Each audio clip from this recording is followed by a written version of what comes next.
What is up, everybody? This is your boy, Teran Rodriguez, bringing you another edition of Set Point. And as always, we have ourselves a jam-packed show as we have a lot to get into in the world of volleyball, such as Nebraska finally breaking through and taking down Wisconsin at the Bob Devaney Center in an instant thriller, classic, barn burner, whatever you want to call it. But the Huskers remain defeated in the battle of number 2 versus number 1. And how about USC pulling off a reverse sweep against number 4 Washington State? Who had the Trojans pulling off a reverse sweep because they were pretty much done for after the first 2 sets, but they managed to get the job done. Also, Stanford picked up a big road win against Oregon as they remain on top of the Pac-12 standings. And we had some other upsets here and there as well. And we have the second batch of pool play matches in the CIF Southern Section Division 1 playoffs. And there was some 4-man volleyball that I covered over the weekend in my backyard, Newport Beach. So hand me a volleyball, set the net, because I'm about to serve up some volleyball action here on Set Point. This is Teran Rodriguez bringing you another edition of Set Point here on IE Sports Radio, your direct feed for all that is sports.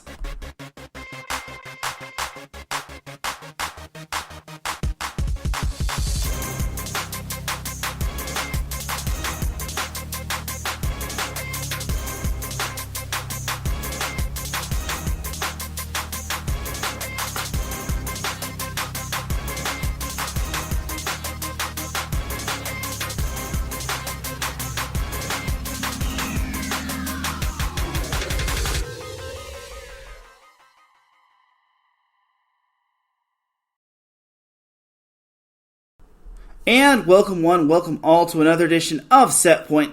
Thank you all for joining me on this beautiful Monday afternoon, Monday evening, Monday wherever you are listening from.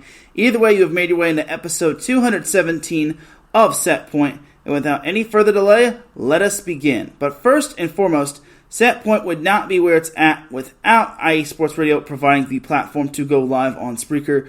Please do follow them on formerly known as Twitter, X, Instagram, and on TikTok. And we also have Facebook, for those that still use Facebook. All you just have to do is type in the word IE Sports, then Radio in the search bar, see our icon, which is black and white, and then boom, that's how you're able to follow us on Facebook. We also have a website, www.iesportsradio.com, which has all your latest sports news, and it has each podcast and a page dedicated to it, such as Set Point. And it also has our IE Sports Radio Hall of Fame. It also has our blog site, our community forum, and our merchandise shop. Because for the past 9 years and counting, IE Sports Radio has been bringing you amazing content ranging from interviewing legendary athletes, which is what I did over the weekend, coaches, and other authorized media personnel, to building tailor-made shows dedicated to all major sports days around the country. Thank you to everyone for all of your support and for making IE Sports Radio your direct feed for all that sports. Huge shout out to our sponsor, Planet Jerky Premium Brisket Beef Jerky. Planet Jerky is the official jerky of the 2022 California League champion Lake Elsinore Storm, the single-A affiliate of the San Diego Padres. This all-brisket jerky has gluten-free options, contains no MSG, no sodium nitrate, it's low in sugar, and high in protein. This is some of the best jerky you can get your hands on, and all you have to do is visit www.planetjerky.net and place your order, and then you'll get that delicious Planet Jerky Premium Brisket Beef Jerky in your fingertips. Follow Planet Jerky on Instagram at Planet Jerky for updates on them and whatnot. Once again, huge shout out to our sponsor, Planet Jerky Premium Brisket Beef Jerky, the jerky that's on a whole other planet.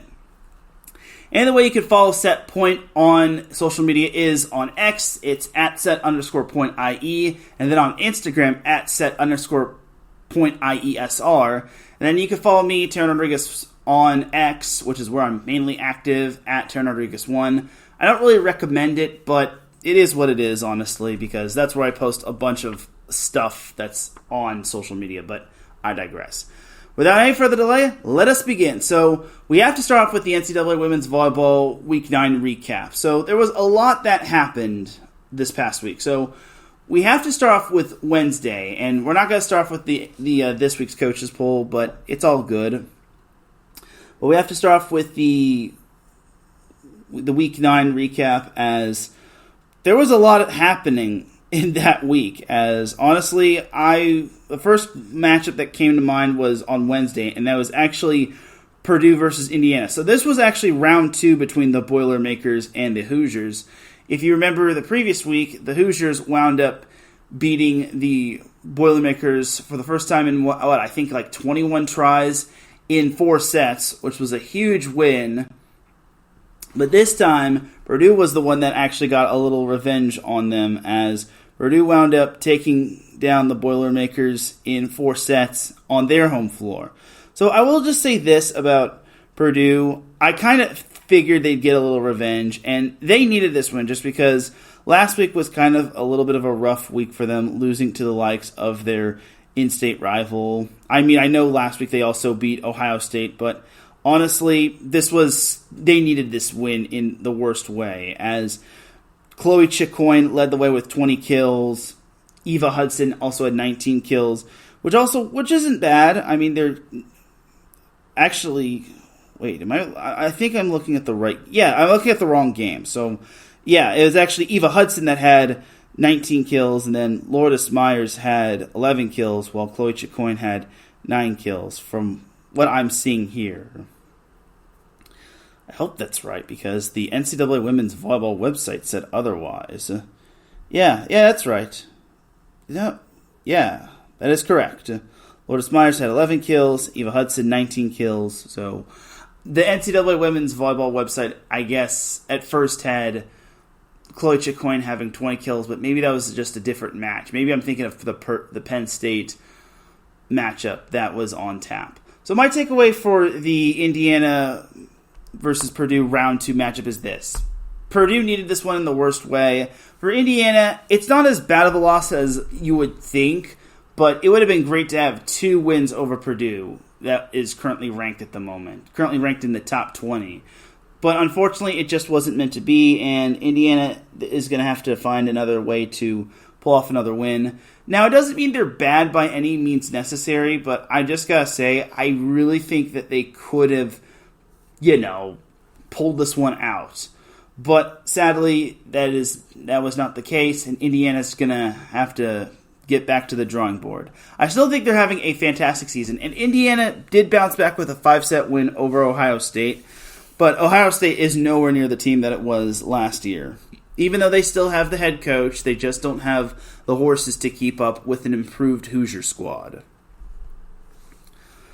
So that's that for that little matchup. Also on Wednesday, we had another notable matchup. We had Texas. Oh, my goodness. I did not think this was going to be on my radar, but it actually was, as Texas had to go with a distance with TCU, as the number 6 Longhorns edged the Horned Frogs 14-25, 25-22, 21-25, 25-23, and 15-13, which, I mean, I'm not ultimately surprised, because this is a really weird match. This match fell on a Wednesday, and when it comes to these weird Wednesday matches, it kind of throws you off, in my opinion. And Wednesday is such an awkward day if you're not used to playing on Wednesdays, because normally the Big 12 has their games on like Thursdays, Fridays, and Saturdays. So getting this Wednesday game was kind of a wrench thrown into the gears and whatnot. But I will give it up to Melanie Parra. She did everything in her power to try to get the upset against her former team, as Melanie Parra had 20 kills for TCU, but Audrey Knowles was the one that led the way with 24 kills. Jalen Gibson had 15 kills for TCU. For Texas, Maddie Skinner had 19 kills, while Asia O'Neal and Jenna Wenas each had 10 kills.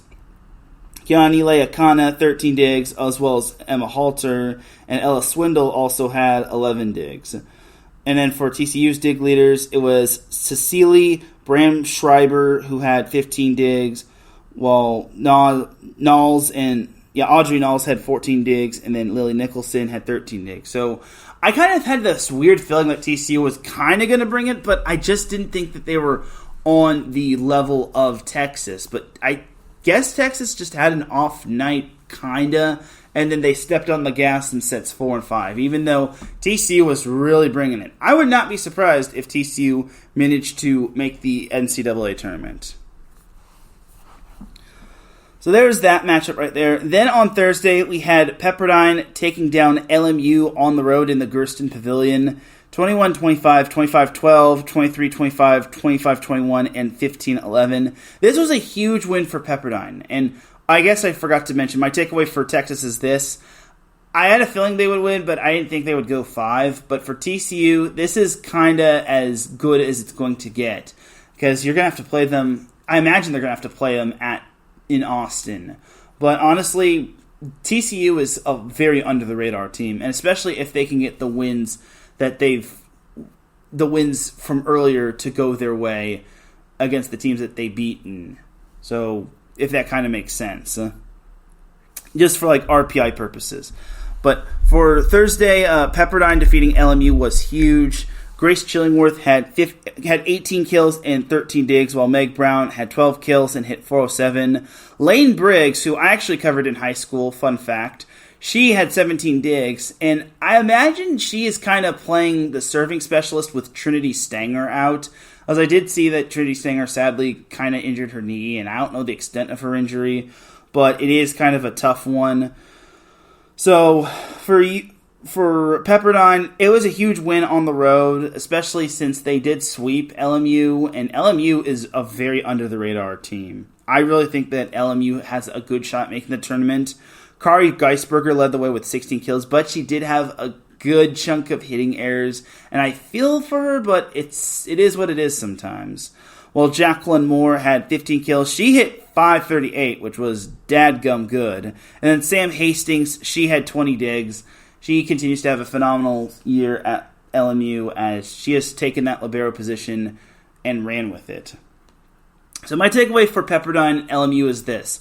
For Pepperdine, they continue to have their stellar season, and honestly, I really think that this team is much better than the previous start began, because, in my opinion, I think Pepperdine just had a tough start to the season, and they were playing some good quality teams, especially I think since some of them were on the road. And then they obviously ran into the buzzsaw that is Oregon, and then Santa Barbara is now proving that it is a really good team. And then thankfully for their sake, they were also able to beat San Diego State and whatnot. And then they really started to get cooking later on as the season progressed. And look at them now. They are all alone in first place, 2 games ahead of LMU, as well as another team, which I'll be mentioning later. For LMU, my takeaway for them is this. It's a tough loss, but you're not out of the first place race just yet. But getting first place just got a whole lot tougher. You're going to need help from like the other teams like San Diego, maybe San Francisco. Unfortunately for Pepperdine, it doesn't look like they're slowing down, but I could see LMU maybe sneaking into the tournament. They do have some decent wins. They obviously have the win over San Diego, but that kind of is where the buck stops. I'd like to see LMU into the tournament. They made the tournament last year, but unfortunately fell to Oregon, so we'll see what happens with those Lions. And then we had ourselves a whirlwind of a Friday here, as honestly, this was an incredible weekend in terms of women's volleyball. There were a couple of notable matchups. We have to start with the first reverse sweep. There were 2 reverse sweeps, actually. And everyone, I think, wants to start off with this one. We have to start off with USC reverse sweeping Washington State. Now, here's my thing. I was seeing this match, and I thought to myself, okay, well, Washington State's up 2-0 on USC. This one's pretty much in the books. And this was before I had to do some other things, which was other things as in work. But then I saw, when I was done with everything, all things said and done, I got the email from AVCA and their scoreboard, their top 25 scoreboard update, and I saw that Washington State lost to USC, and I'm like, wait, weren't they up 2-0? And that was the case. Washington State dominated the first 2 sets, 25-17 and 25-14. Then USC kind of edged their way through the third set, 25-22. Then they kind of snuck away with the fourth set, 25-23. Then the fifth set, they never trailed, and they really turned on the Jets as they took down Washington State in set 5, 15-8, reverse sweeping the number 4 Cougars. And here's my takeaway for USC. This was the win that they truly needed. This is kind of the big-time win. This is probably the biggest win in the Coach Keller era. And honestly, I went very impressed. I know Skylar Fields had to play Superwoman, but she had 21 kills, which was big time. She also had 15 digs, which was big time. Mia Tuaniga had a double-double, 15 digs, 48 assists. And then Ellie Snook had 14 digs as well. She also had 2 aces. London Wajay had 12 kills. And then Riley McGinnis, only playing 3 sets, and I think coming off the bench, she had 12 kills, and she hit 706. And boy howdy, this is probably the win I think USC really needed to basically get themselves back on track. And they also beat Washington on Sunday. So for me, I think USC really needed this win in the worst way. For Washington State, my takeaway for them is this. I don't know how you lost to USC. It just doesn't make any sense. They had 4 players in double digits. Washington State had 4 players in double digits in kills. I know they hit 279, which was to USC's 246. I know they missed 3 fewer serves than SC. I know they only had 4 aces, but still, that's still pretty good. They had a whopping, get this, 16.5 blocks to USC's 5. The only glaring stat that kind of pops out at me that Washington State got outdone in was digs, as USC outdug them 78-68. But even so, Washington State had 4 different players with double-digit digs, led by Carly Basham, who had 20 digs. And then Pia Timmer had 18 digs, and Iman Isanovich had, or I don't know the true pronunciation of her last name. I think it's Isanovich. Iman Isanovich, she had 13 digs. Katie Ryan, she had 12 kills. And then Magda Yelasheva, if I mispronounced that one, I apologize. She had 11 kills, and she had 0 hitting errors. And honestly, Washington State only had 12 hitting errors on the night. They almost had half the hitting errors that USC had. So I don't understand how Washington State could lose this one. I understand USC was undefeated at Galen Center, but they hadn't really beaten anybody. So for Washington State to stumble on the road, it really boggles my mind. As Adam Karnick pops in the chat room, he says, "Good evening, Teran. Good evening to you too, sir. Hope you had a great show. Great job, as always, with Chi-Town Weekly." So I was very flabbergasted at that loss right there. So for me, I think that is kind of a questionable thing. I'm just really baffled at it. I just really have a hard time seeing Washington State losing to the likes of USC. Not that I'm knocking USC. They do have some good wins, like against Purdue. But honestly, this one is so... I just don't get it. Washington State has had they've had a great season. They've had great wins over like Texas and Oregon. And then they come out going up 2-0, only to go and lose the next 3. And then set 5, they just got flushed out. But it is what it is. So next matchup we have is Louisville versus Wake Forest. Now, this is another one of those matches where the first team took the first 2 sets. And this one was Wake Forest taking the first 2 sets, 25-21 and 25-23. And I'm looking at this, I'm like, okay. Louisville is on upset alert. And then Louisville just decides to break out the belt, and they don't even allow Wake Forest to get up to 50. They allowed Wake Forest to get no more than 15 points through the next 3 sets. As the next 3 sets were 25-15 Louisville, 25-5 Louisville, as, yes, 5 points is how many points Wake Forest scored. It almost reminded me of the Wisconsin-Rutgers matchup, but this time Louisville was angry. And then 5th set was 15-7 with Louisville coming out on top, as Louisville was led by Anna DeBeer, who had 17 kills. She hit .359, which is pretty impressive. She also had 12 digs. Charity Looper also had 15 kills. She hit .351. And then PK Kong had 10 kills, no hitting errors, as she hit .526. My takeaway for Louisville is this. They can't afford to go down 0-2 against some of the better teams. I know they were able to win this matchup, but what in the heck is this? I just don't understand how you go up 2-0 only to basically belly flop. And then for Wake Forest, they only had one player in double digits in terms of kills, and that was Paige Crawford, who had 12 kills, but she hit 135. Their next kill leader was Ashley Slater, who had 9 kills, and then Emmy Ogor had 8 kills, as well as Ava Carney. But for Wake Forest, my takeaway is this. I knew they weren't going to win this one, so yeah, for me, I'll just say it right now. Wake Forest had no business going up 2-0 to begin this one. So for Louisville, they just got to be more careful. If they're not careful, they could be losing to the likes of other teams in their conference, such as maybe Georgia Tech, Pitt, and maybe Florida State, because Florida State, in my opinion, they're kind of under the radar, and that's who they have next. So don't be surprised if Florida State gives them a battle. And same with Miami. You remember that Miami did manage to sweep Georgia Tech on the road. So we'll see what happens going forward.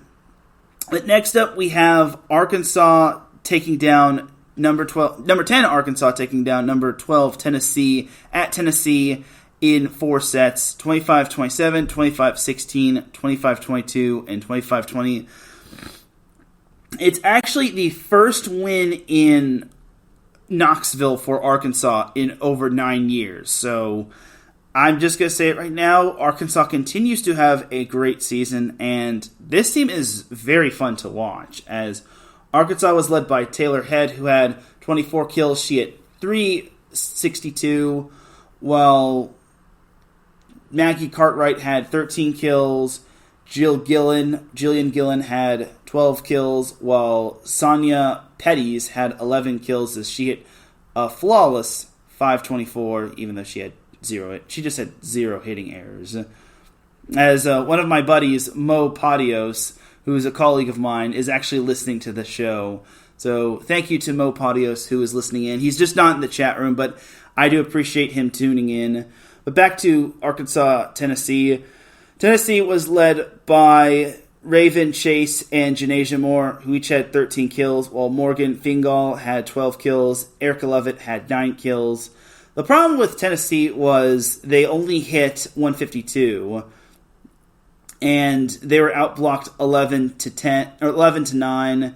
And then my big thing that came from Tennessee is this: they had 107 digs. I thought that was just a glitch at first, but 107 digs to Arkansas's 89, and Tennessee wound up losing. I'm flabbergasted by that, as Yeleniz, I'm going to try to pronounce this one right. Yeleniz Torres, so I did pronounce the first name right. Yeleniz Torres, she had a whopping 30 digs, which is downright impressive. Another glaring stat that stood out to me in terms of Tennessee was they only had 1 ace, but they missed 2 serves. Now, missing 2 serves is great and all, but are they serving aggressively? If they're not serving aggressively, then I could see why Arkansas won this one on the road. Because if you don't serve aggressively, you are basically going to be at the mercy of the opposing team. And you're basically just giving them a free ball, which is a free bump, set, and spike. So, all in all for Tennessee, this is another one of those tough losses. I know they were coming off of the loss to Kentucky, which obviously there could be the hangover from a rival, win or lose. But for me, Tennessee I just think that they did not have a chance in this one. And the stats kind of show it, even though they had 107 digs. And that's just in a 4-set match. Imagine if that match had gone 5. They maybe would have had 150. But unfortunately, we will never know. So there's that right there. And staying in the SEC, we have Missouri taking down number 23 Auburn, 25-23, 25-21, and then 25-18. My takeaway for Missouri is this: I'm glad they're actually getting and finding success under their new head coach. I think her name is Dawn Sullivan. And Missouri is kind of a scrappy team. And they're not bad, but they're just nowhere near the team that they had last year. They had so much firepower last year, and then they all either transferred or they graduated, which just straight up is a bummer. But for Missouri, they're kind of picking up the pieces and they're trying to get back to relevancy like when they had Kylie DeBerg. But Dawn Sullivan is doing an excellent job. I know it doesn't show ultimately in the record, as the record of Missouri is a whopping 5-4 in SEC play, but they're 13-7, and I don't even think they came close to having 13 wins last year. And Missouri, I think, is more competitive than last year. This year's Missouri team is much more competitive than last year's Missouri team, even though last year's Missouri team had the talent. And yeah, Missouri had 9 wins last year, and now they've upped that win total by 4. And the best part about Missouri is that they still have plenty of matches to go. But do I see this team pulling off another win? Maybe, because they are hosting Tennessee on Wednesday, but I would not bet money on the Tigers beating the Lady Vols, unless Tennessee wants to have another off night. Maybe because it's a Wednesday, then Missouri could sneak up and take Tennessee down on its home floor, but I just don't see Tennessee falling in that matchup.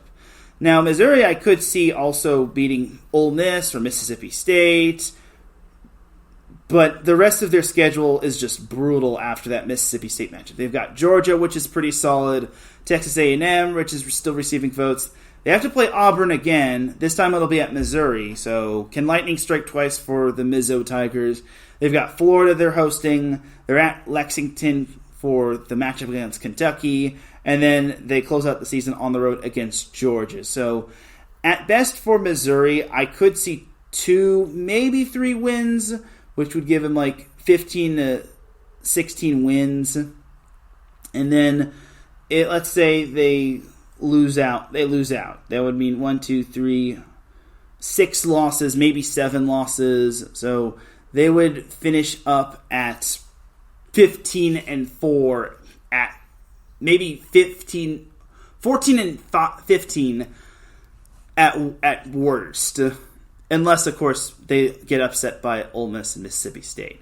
But for me, if I were to guess, I'd maybe say Missouri falls 1 game under 500 or finishes 1 game under 500. And honestly, I don't think they'd be considered for the NCAA tournament. But they're still taking the next steps to getting back to its relevancy, back when they had the players like Kylie DeBerg and whatnot.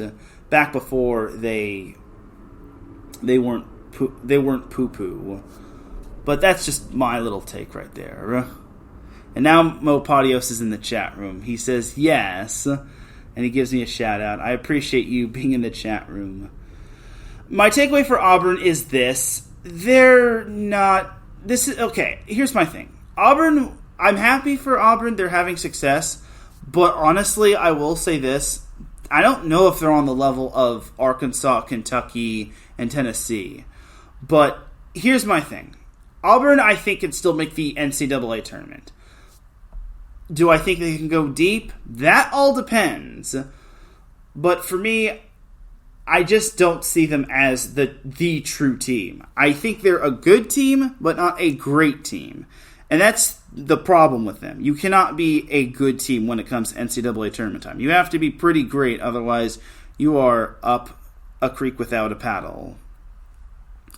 So for me, I will just say this about Auburn. They can't afford to lose to another team that they should beat fairly easily. I know Missouri is improved from last year. They obviously have a new and better head coach, not knocking the old one, but I will just say it shows that Missouri is improved.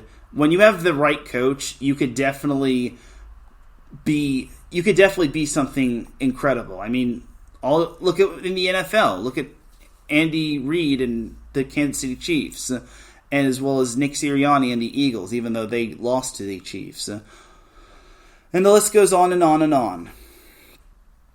All right, but that's that for Friday's matchups from last week. Now we have to go to Saturday, as there's only one Saturday matchup I really have to go over, and that is the big one. Number 1, Wisconsin, and number 2, Nebraska. All right.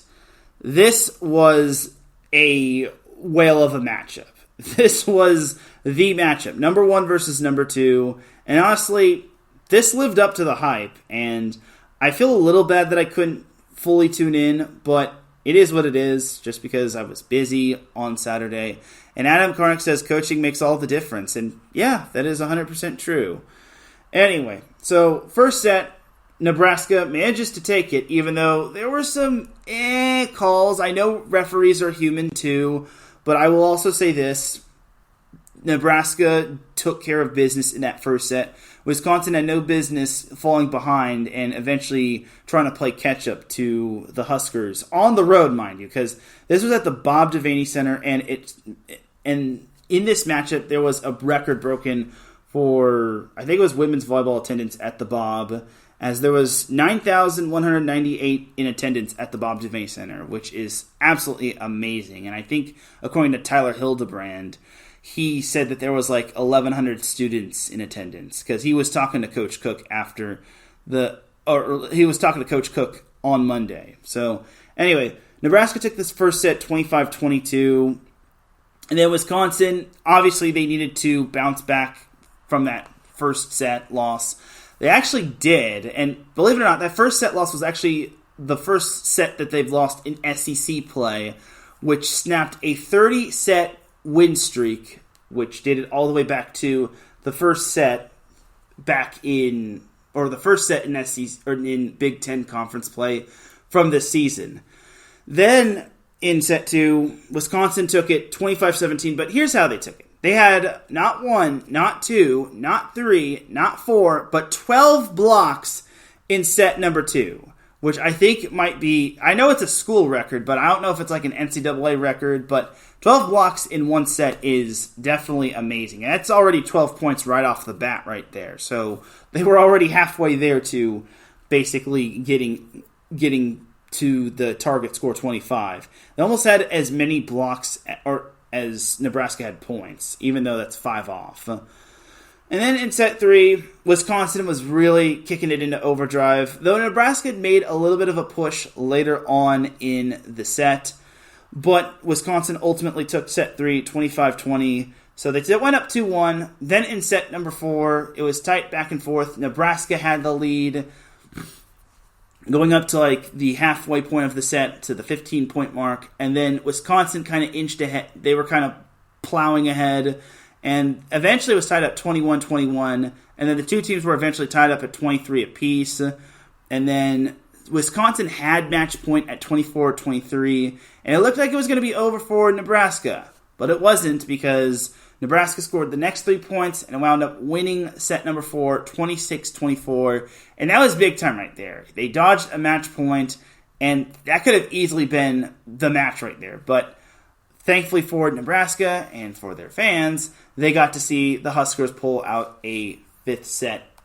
And in that said 5th set, Nebraska eventually jumped out to a semi-early lead. They only trailed once, and eventually they staved off a Wisconsin comeback. Now, here's the crazy thing about that Wisconsin comeback. Wisconsin, I think, I don't know how many points Wisconsin was down, but they eventually got the score to 14-13, and then Nebraska hits it wide, and then it's 14-14. However, Coach Cook, being the smart guy that he is, he manages to challenge the last point, and thankfully for him, he still had a challenge, and he was challenging that there was a net violation. And on the review, there was a net violation by Wisconsin, and eventually Nebraska won that point, and they wound up winning the match. So they won off of a reversed call, which was gut-wrenching for Wisconsin. But if you're Nebraska, it's pure jubilation, as the 10-match losing streak to Wisconsin was snapped. They won in front of 9,000-plus fans. And honestly, this was kind of the big win that they needed. And I definitely have to give, I don't know if he actually called this one, but I will say this. My friend of the show, Robert Evans, he kind of predicted Nebraska was going to beat Wisconsin, or they were going to finish ahead of them in conference play. Part of that is correct for Nebraska. However, I will say this. There's still another round between the Huskers and the Badgers, and that's actually going to be played on Black Friday. So the day after Thanksgiving, these two will be rumbling against one another. But this time it'll be held in Madison, Wisconsin. So I'm really looking forward to that matchup.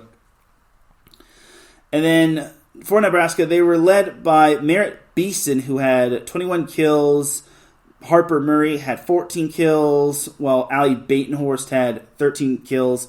Unfortunately for Nebraska, it wasn't really the best night for them, as they only hit 130, but you got to remember, Wisconsin had 12 blocks in that second set, as Nebraska hit negative 77 in that second set.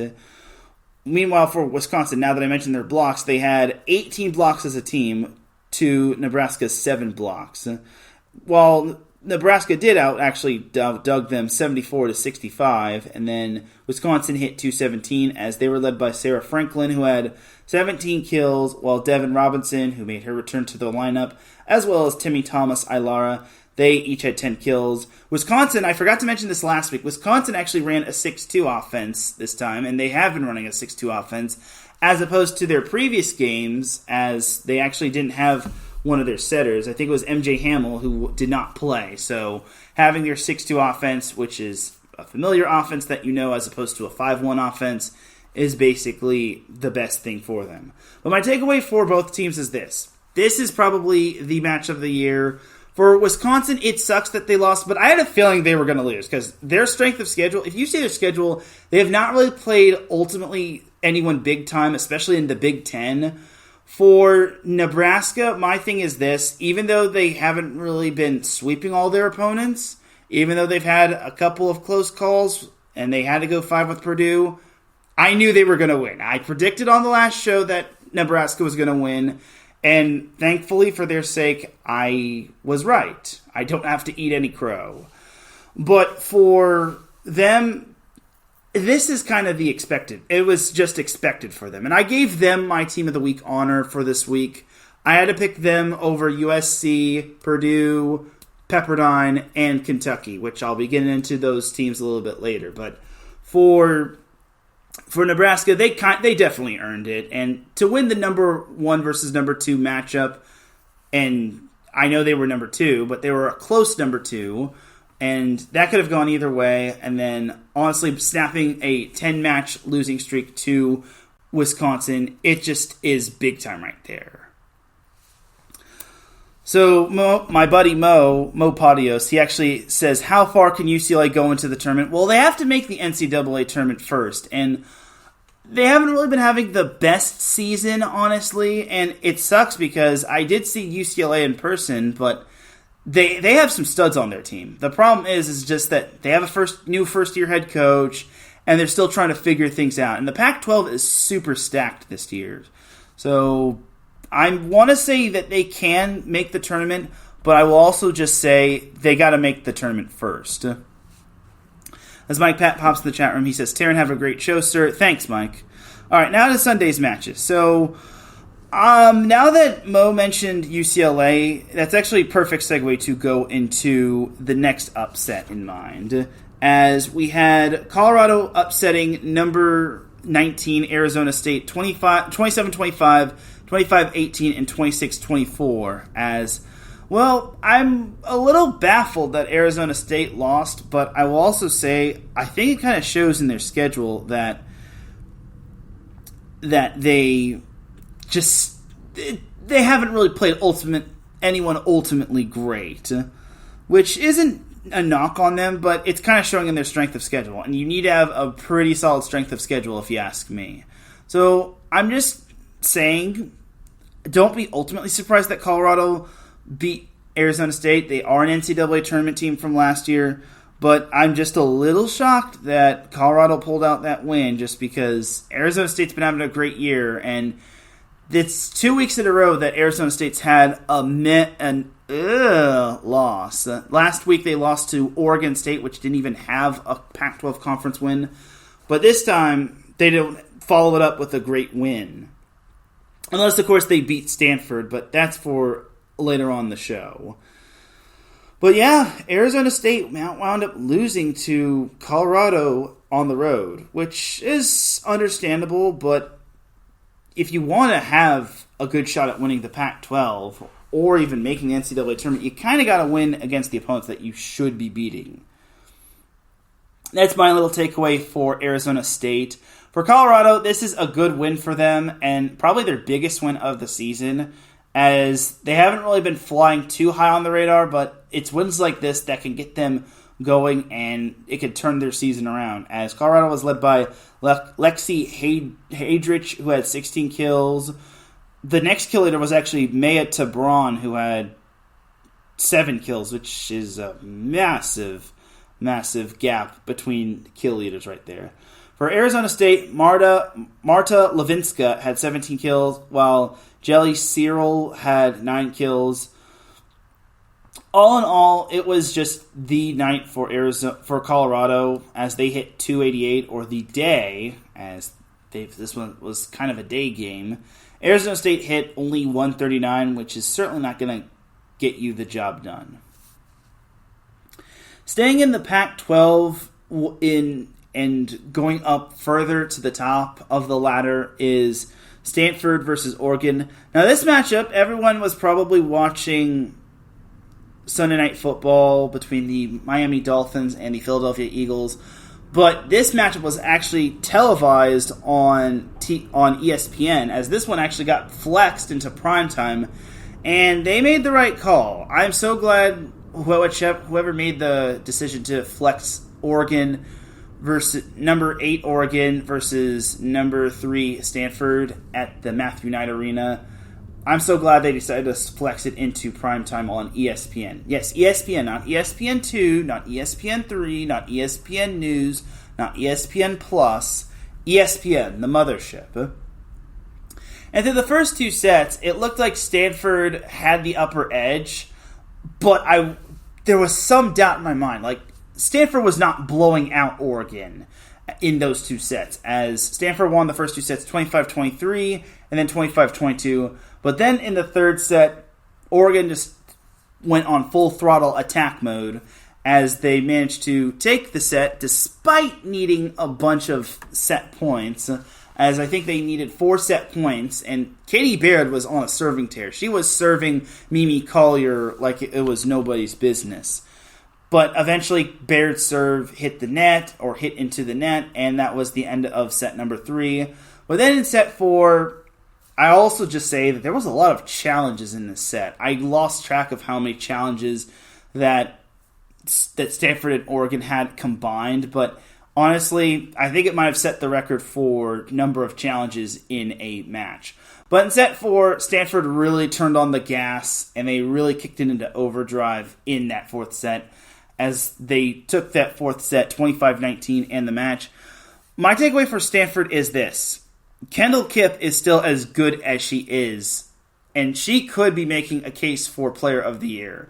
Now, obviously, her team needs to continue to have the season that they're having. They're currently third. They were currently third in last week's coaches poll, but she has a sniper of a serve, and she is just so tough to block. Like, you have to time it really carefully against that 6'6" beanstalk that is Kipp.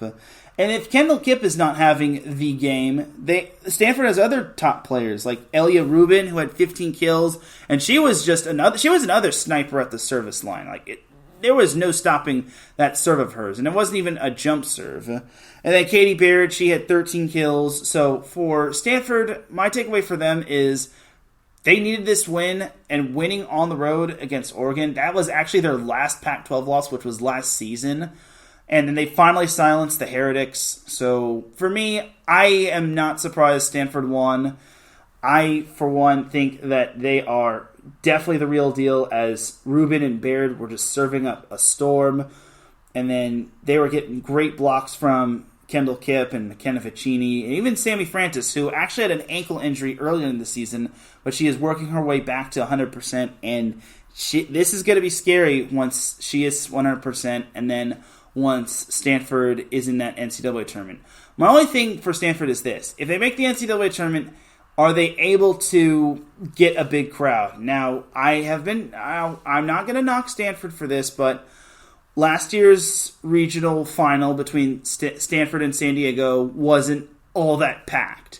And it sucks because Stanford has a very, very good women's volleyball team, and if the Maples Pavilion isn't all that packed, then your marketing team is doing something wrong, or your fans are just non-existent. But I digress. For Oregon, they were led by Cara McGee, who had 15 kills. She was just all over the place in the middle, as she was a freaking powerhouse. Mimi Collier had 14 kills, while Colby Neal had 9 kills. Katie Tybalt had 2 aces, while Collier had 3. And Hannah Pukas had 18 digs. George Murphy, 13 digs. Gabby Gonzalez had 11 digs. And Alina Ogilvie had 15 digs. Cami Miner had 14 digs. And Katie Baird had 9 digs. So my takeaway for Oregon is this. I had a feeling that they weren't going to win just because based on the Arizona State loss that they had in 3 sets last week, they were not going to beat that giant of a team that is Stanford. They would have had to play really good volleyball, and unfortunately for them, they did not. They would have needed a big game from Gabby Gonzalez and Mimi Collier and Cara McGee and all the players on Oregon, but sadly that was not the case, and sadly for Oregon, they sadly just ran into a brick wall. No pun intended, just because they kept getting blocked quite a bit in that match, as the blocks were actually 8-7 in favor of Oregon, but the stats were nearly even for the most part.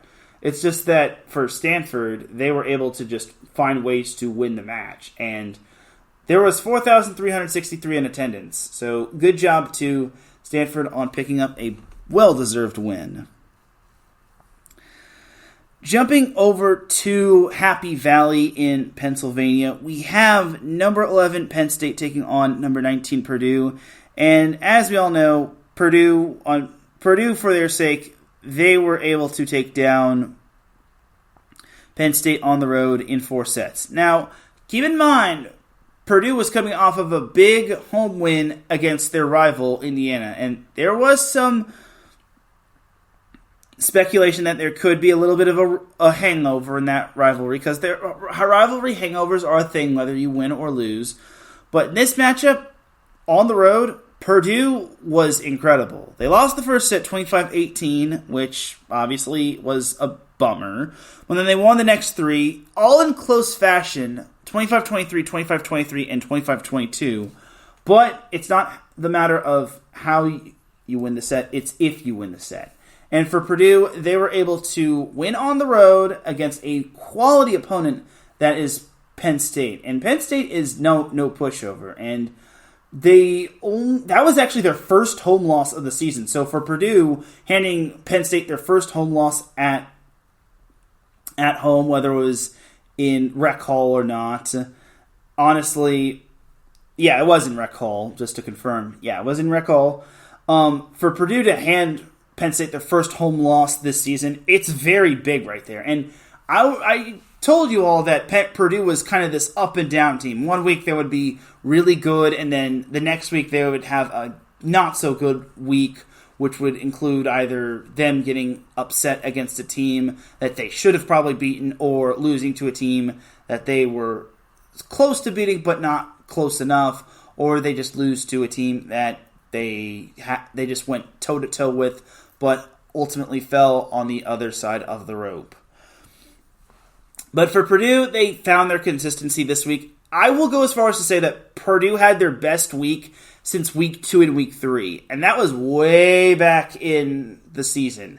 That was back when they were hosting tournaments and whatnot. So for Purdue having this season, it was huge, as this was the one that had Chloe Chicoine having 20 kills, while Eva Hudson had 19 kills. And then Raven Colvin had 8 kills. And then Maddie, I want to say her last name's actually pronounced Skirmerhorn, considering Sarah Skirmerhorn.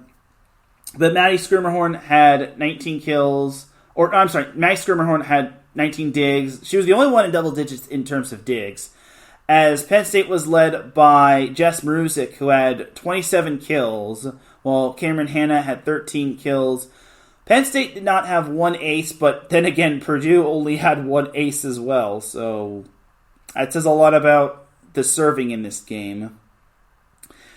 Gillian Grimes had 16 digs, while Mac Pedraza had 10 digs to go along with her 3 blocks and her 41 assists. My takeaway for Penn State is this. If they're going to go deep in the NCAA tournament, they too have to find consistency. And I will also say this about Penn State. I kind of expected better from them. I was saying that this could be a possible matchup where they could stumble, but I'll also just say that Penn State is not as bad as I thought, or Purdue is not as bad as I thought they would be. But Purdue came up big this week. Penn State unfortunately did not. They did beat Iowa a couple days before, but Iowa's nowhere near on the level of Penn State or Purdue.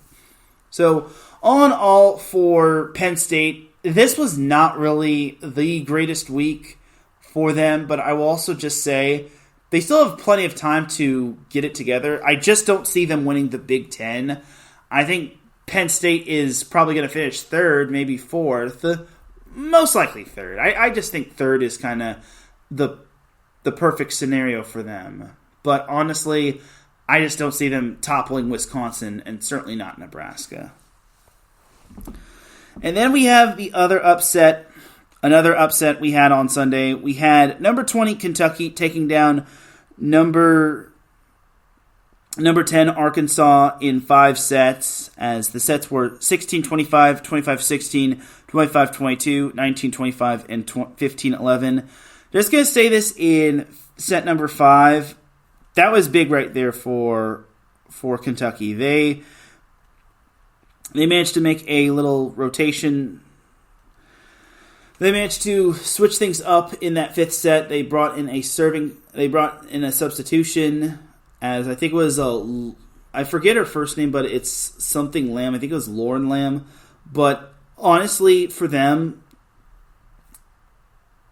that was big right there. Aaron Lamb. Aaron Lamb came in, and she really changed the dynamic of that set. She only had 4 kills, but stats don't lie. She really came in big in set 5, and that was the money set right there. And Kentucky needed this win to have a chance at possibly, hence the word possibly, pulling even with Arkansas in the SEC standings. As having Reagan Rutherford also helps, as she had 14 kills along with Elise Goetzinger. Brooklyn DeLay had 17 kills. She hit 326. Goetzinger hit 464, while Rutherford hit 258, which isn't bad. Kentucky as a team hit 305, and that is huge right there. If you could have a big hitting percentage against a big-time conference foe, it's going to go a long way. Also, Kentucky outdug Arkansas 85-68. That is a huge difference. And then the Wildcats also outblocked the Razorbacks 8-6. The only true statistic that Arkansas kind of got the better of against Kentucky was serving, as they had 9 aces to Kentucky's 3. And while they did have one more service error than Kentucky, I think Arkansas was a better serving team than Kentucky. And then Arkansas had 3 more hitting errors than Kentucky, as Taylor Head had 24 kills, which I think is a career high. I want to say Jill Gillen also had a career high of 23 kills. That was kind of the two-headed monster right there, as Maggie Cartwright also had 8 kills. My takeaway for Arkansas is this, and this is the last matchup before I go into the quick hits. For me, I knew Arkansas wasn't going to be fully consistent the rest of the way, because it's so tough to be consistent in a very stacked conference. And for Kentucky, if they didn't have Reagan Rutherford, I imagine Arkansas wins this one fairly easily. But for Kentucky, they have their full roster. Having Reagan Rutherford really mattered, especially last week against Tennessee. And then it mattered this week against Arkansas. And Kentucky, like I said, they're nowhere near dead. They only have 1 SEC loss, and that was to Tennessee. But that was way back when SEC play began. And that was when they didn't have Reagan Rutherford, who was out for 4 weeks. So with Reagan Rutherford back, and with the Wildcats' offense humming like a machine, I think Kentucky is going to be winning that SEC. Now, I'm not going to count out Arkansas just yet, and I'm also not going to count out Tennessee, but I just don't think Arkansas and Tennessee have that it factor. I mean, Tennessee already played their matches against Kentucky, but I just don't think they have the it factor against Kentucky, as the two will also be playing the day before Thanksgiving, and that's a huge week for Arkansas, because the last 3 matchups for Arkansas are actually going to be a gauntlet. They've got Florida, 3 days beforehand, and then on Black Friday they end the regular season against Auburn at Auburn. So for Arkansas, that is going to be the week where they have to come up big, otherwise they can kiss the SEC crown goodbye, and possibly a chance at hosting. But for Kentucky, they are hitting their stride at the right possible moment. And I know they had a rough preseason, but honestly, preseason games, to me, they're not overly consequential. As long as you're backing it up in conference play, I think you're in good shape. I mean, and Kentucky has lost to some pretty solid teams. Outside of the Colorado State loss, they lost twice to Pitt, which is a very good team. They lost to Purdue, which is also a pretty solid team. They lost to Louisville, another solid team. And then they lost to Nebraska, which, again, very good team. So I will just say, people need to pump the brakes on Kentucky, because it's not like they're losing to the likes of San Diego State, or they're losing to California Baptist or Oregon State. And that's no knock on those teams, but it's not like Kentucky is losing to those teams, or they're losing to like Cal State Fullerton, just to name off a few off the top of my head. But Kentucky's losses are against quality opponents, and their lone loss in SEC play, like I said, it's against Tennessee. But that was when they didn't have Reagan Rutherford. So with Rutherford back in the lineup and them having a three-headed monster, Kentucky can only go up from here. As Kentucky this week, they have LSU and South Carolina. The SEC is kind of fun, though. The SEC is going to be a bloodbath, and I would not be surprised if the final week decided it all. The last 2 weeks, for that matter.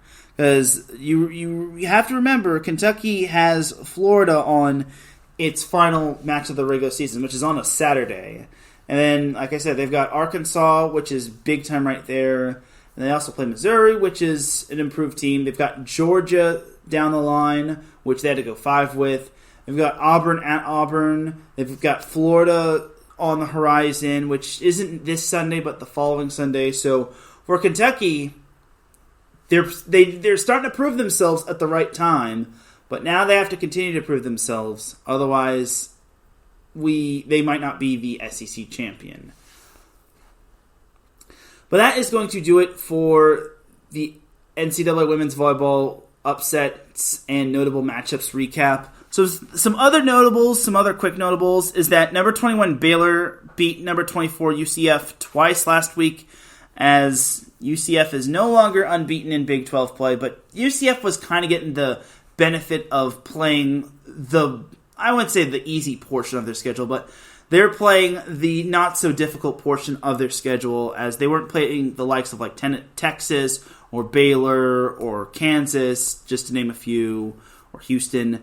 Now UCF is starting to play some of the big dogs in Big 12 play, as UCF is now getting into the meat and potatoes of their conference. And for them, they got to really step it up.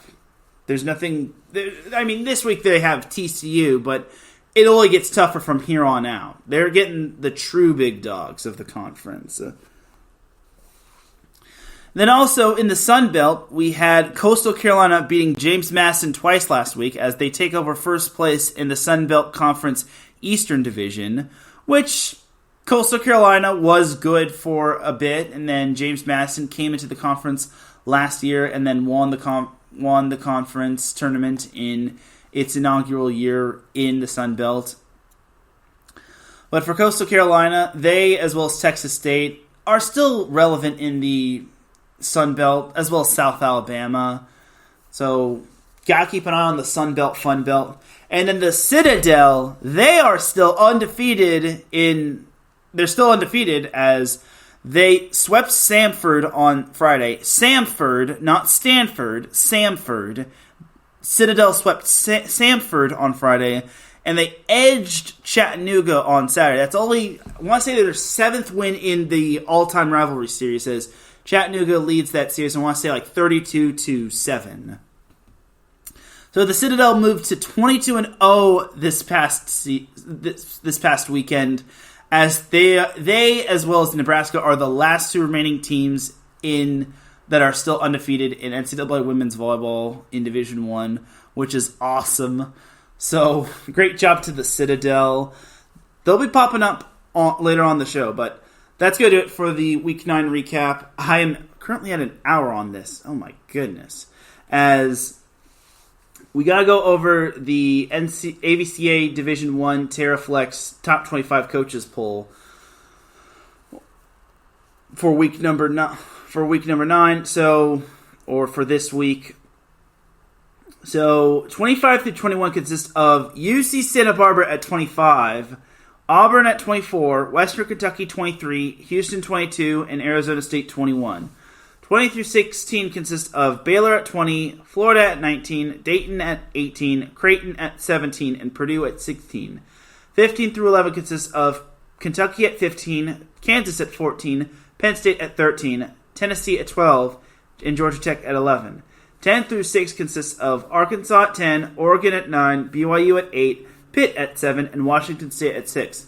5 through 1 consists of Texas at 5, Louisville at 4, Stanford at 3, Wisconsin at 2, and your new number 1 team in the AVCA Division I Women's Volleyball TaraFlex Coaches Poll is Nebraska, which is no surprise. So the Huskers are now your new number 1 team. Excuse me. They're the new number 1 team in the AVCA/TaraFlex Division I Women's Volleyball Coaches Poll. Wisconsin falls to number 2. Washington State falls out of the top 5 as they are 1 spot out of the top 5, while Texas moves up to number 5. Nothing really changed. I'm very other than Oregon falling down to number 9. I'm surprised Arkansas still remained the same, as well as Tennessee, but I guess those two are kind of worthy of it. Even though Kentucky's starting to creep their way back up into the top 10. They went up a lot more. I think they went up 5 spots, and they did, as they were 20 last week. Purdue also jumped 3 spots, which was quite incredible. And then Arizona State fell a couple spots after their loss to Colorado. Auburn is still in the top 25, as also, I want to say, UCF also fell out. And taking the place of UCF is UC Santa Barbara, which, well, it's about time the Big West got some love. We haven't seen a ranked team since Hawaii from, I think, week 2 or week 3. But regardless, the Big West is starting to get some love. And Santa Barbara has been on a tear. They are a very quiet, I want to say 18-12. If not, they're much better than that. They have not lost a conference game. They continue to rule that conference with an iron fist. The only negative for them is they're soon going to have to play Cal Poly and Hawaii again. And this time it's going to be on the road. They won't have the benefit of playing at the Thunderdome. And that's going to be big time right there. You have to come up big on the road in Mott Gymnasium as well as the Stan Sheriff Center. And I could already see Stan Sheriff Center being packed against Santa Barbara. Woo! But that's that for the AVCA Division I/TaraFlex Coaches Poll. So before we head on into a commercial break, I just got to say I did cover some 4-man volleyball on the beach this past Saturday, and it was fun. I got to see the likes of Alex Kleinman, Julia Scholes, even though she was coaching, Betsy Flint, Carly Lloyd, the soccer player, the volleyball player, not the soccer player. Megan Rice, who I gotta give her a huge set point shout out. She actually helped me track down Carly Lloyd and Alex Kleinman for interviews. So thank you to Megan Rice. I greatly appreciate it. I also got to see the likes of Kylie DeBerg, Zana Muno, Savvy Simo. The list goes on and on. It was a men's and women's tournament. And the men's side, I got to see Taylor Sander, Taylor Crabb, Brandon Sander. I don't think there was any Trevor Crabb there.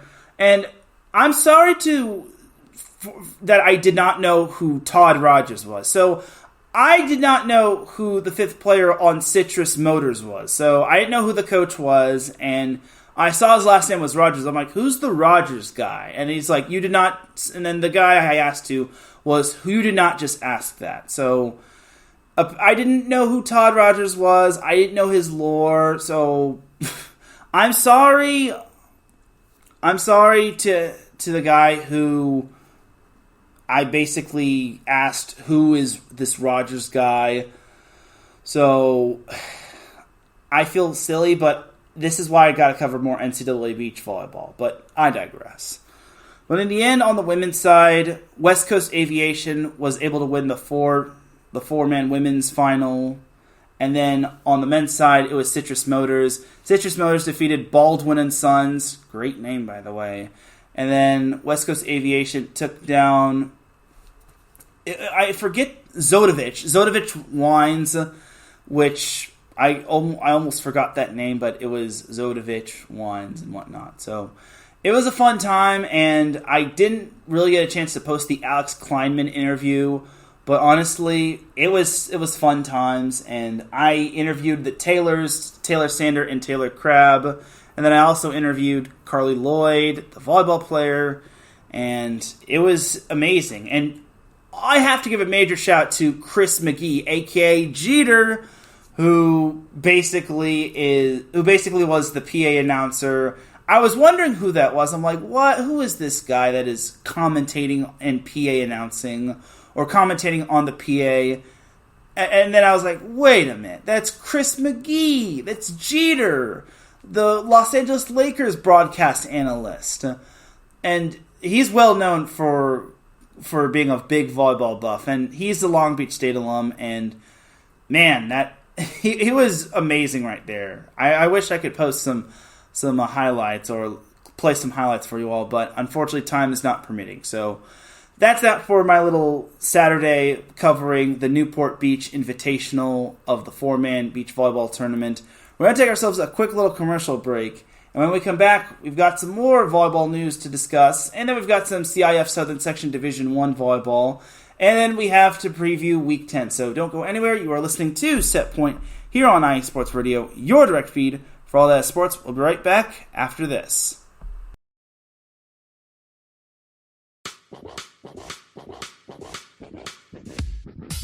Hello, sports fans. It's me, your boy Larry B, and I want to walk you through the world of sports. No, not just the mainstream major TV deal type sports, although those are important too. But let me be your guide for your journey of all sports, from college to the pros, the minors, and everything in between.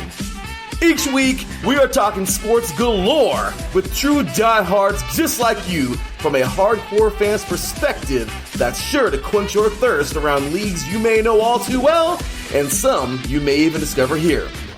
That's right, sports fans.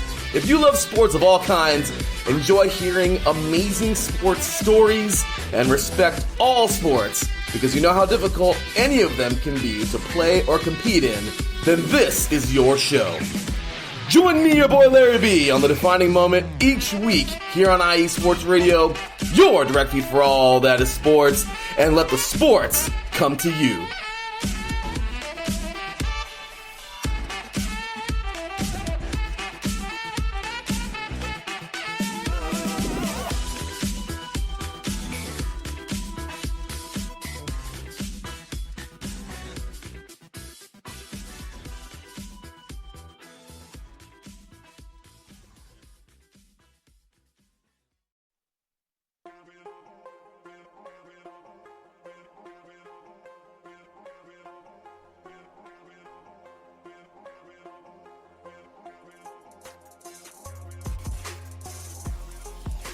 Hello, ladies and sinners. Hello, sports fans around the world. Hello, IE Sports family. This is Cale Henderson, the host of IE Vegas, the Sin City Sports Show, presented by IE Sports Radio. If you folks are interested in sports in the Vegas area, if you're wanting to have a blast for 1 hour, every Tuesday night from 7 p.m. Pacific Standard Time to 8 p.m. Pacific Standard Time, this is a show built for the Vegas sports fans, where we feature the Las Vegas Raiders, the Las Vegas Golden Knights, the Las Vegas Aces, and the University of Las Vegas, Nevada Rebels. Hopefully, fingers crossed, MLB team coming soon. Either way, if you folks are looking to have a blast for 1 hour each and every week, tune in Tuesday, 7 p.m. Pacific Standard Time to 8 p.m. Pacific Standard Time. If you folks are interested in Vegas sports news, go to our Twitter, @SinCities, @Sport_IESR. And you can speak with me, the host, Cale Henderson, @Cale_Henderson on Twitter. At any time, be happy to reply. Always want to reach out to our fans. Again, the Sin City Sports Show, presented by IE Sports Radio, your direct feed for all that is sports.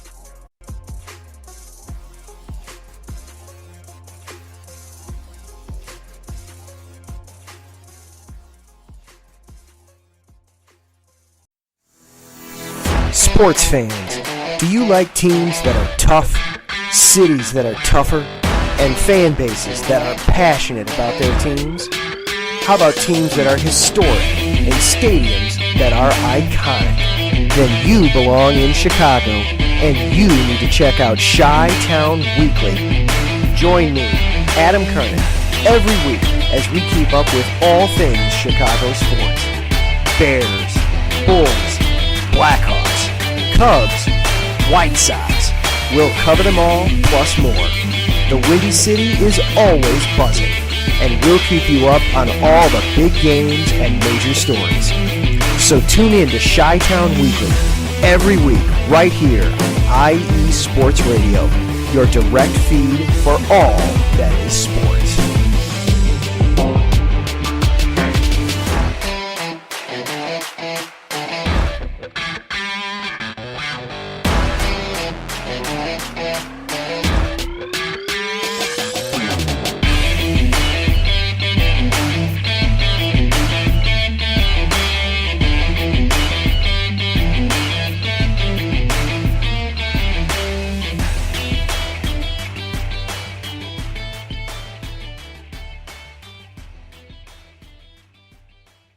Back with segment number 2 of Set Point here on IE Sports Radio, your direct feed for all that is sports. Definitely check out all of our amazing shows as it's time to get on into the second half of our show. So we have to discuss some CIF Southern Section Girls Volleyball Division 1 action. And I'm only going to limit it to Division 1 just because I don't want to spend too much time on the other divisions. So if y'all remember last week, there was one pool play game. For those that have been following along the CIF Southern Section Division 1 playoffs, or the California Interscholastic Federation Southern Section Division 1 playoffs, it's all pool play. Division 1 is 8 teams in 2 pools of 4, and then whoever comes out with the best record faces the other team from the other pool with the best record, which in the finals, which will be played at Cerritos College. So in the first batch of pool play matches, Mater Dei swept Palos Verdes, and then in Pool A, we had Mater Dei sweeping Palos Verdes, and then also in Pool A, we had Marymount upsetting Sierra Canyon. Now here's the thing about Marymount. They haven't really had the biggest wins of the season. They did come up big in the Redondo Power Classic. And like I've been saying, Marymount has been playing some of its best volleyball as of late. Ever since that Redondo Power Classic, they have been on a tear. However, they just now pulled out their new biggest win of the season, taking down Sierra Canyon. And you have to remember, Marymount and Sierra Canyon are in the same league. They're in the Mission League. At first I thought it was the Sunshine League, but it's the Mission League. But Marymount is playing some really good volleyball, and they actually played Mater Dei on Tuesday. As of this recording, that is tomorrow. So Marymount Mater Dei is going to be a barn burner, and honestly, I would not be surprised if that one went the distance. It's actually a rematch of the CIF Southern Section Division 1 finals from 2 seasons ago, back when there was no pool play. So I will just say for Marymount, it's going to be tough to beat Mater Dei on the road, but for Marymount, it's doable. If they play consistently, then they might have a chance at an upset, but all in all, I wouldn't put money on it. And then for Sierra Canyon, I will just say this. Sierra Canyon, how do I say this without being too disrespectful? How do you lose that? First of all, it was in your gym. Second of all, you lost to a team that you had beaten twice. And no, we're not counting the other forfeit win from the Nike Invitational, because I want to say both teams might have agreed to. Both teams, I guess, didn't agree to it, and then Sierra Canyon just said, we'll take the forfeit loss against Marymount and whatnot. So, For Sierra Canyon, they are now fully behind the 8 ball, and I don't see them repeating as CIF Southern Section Division I champions. It's unfortunate because they do have some pretty darn good players, but sadly, they wound up falling behind in terms of the match, and they just fell behind the 8 ball, and Marymount just pulled the upset against them. But it doesn't mean they're out of the race just yet, but the only way they could make the final is if Marymount loses out and then Sierra Canyon wins out. But that would also mean beating Mater Dei at Mater Dei. And heck, I don't even think that's guaranteed to have them in the postseason. But then again, Marymount would have to lose twice, which would mean losing to Palos Verdes, which I just don't see. No offense to Palos Verdes, but I just don't see Palos Verdes knocking off Marymount, especially since Marymount is playing very good volleyball. But for Sierra Canyon, their odds of repeating as champions just got really, really, really slim. And the way Mater Dei is playing, I don't think Mater Dei is going to lose to Sierra Canyon. Now, Marymount might be another story, but for me, I just think Mater Dei is a machine. And with all those players that they have, and Dan O'Dell's doing an excellent job, I just think that they are just on a tear. And I'm still going to stick with my prediction of Mater Dei finishing first in that pool. And then I guess finishing second will be Marymount, and then third Sierra Canyon, and then fourth Palos Verdes. Now for Pool B. On Wednesday, we had Miracosta sweeping Los Alamitos, and it wasn't even remotely close. And I feel bad for Dave Huber, the head coach, but for Miracosta, they are a machine. They are practically a littler version of a NCAA Division I women's volleyball team. And they've got some Division I studs they have some studs going to Division I colleges. For Los Alamitos, my takeaway for them is this kind of was expected. They would have had to play the most perfect volleyball in order to take down Miracosta. But it is what it is, and the benefit of Division I is this. Every team goes to state, so it's not like if you go 0-3, you're out. It's not like on the boys' side where the top 2 go to the state playoffs and then everyone else sees their season end. That needs to change. But for the girls' side, if you make Division I, you're automatically in the state playoffs. It's not a matter of if you're in the state playoffs, it's where you're going to be in terms of the state playoffs. Whether you'll be in the open division or whether you're in Division I, which you would probably get a high seed and you'd probably win that division for the most part. And then also in Pool B, Huntington Beach swept Alamany. Now, Huntington Beach had a slow start to the match, but then they really picked it up in sets 2 and 3, and honestly, this was kind of to be expected. If Huntington Beach lost that first set, then it's a whole different outcome. But I will say for Huntington, they did rebound very nicely from their loss against Edison from a couple weeks ago. And I think Huntington Beach should be back on track. Now, my thing is, can they beat Miracosta? And is that Los Alamitos matchup a trap game? Miracosta plays Alamany on Tuesday, which is tomorrow, which I could definitely see Miracosta just tearing Alamany apart. Nothing against Alamany. They're a great story, despite London Wajay, unfortunately, graduating early and enrolling at USC to play on the women's volleyball team. But I just don't see Miracosta slowing down for anybody. If Miracosta ripped past Los Alamitos, I just see them ripping past Alamany.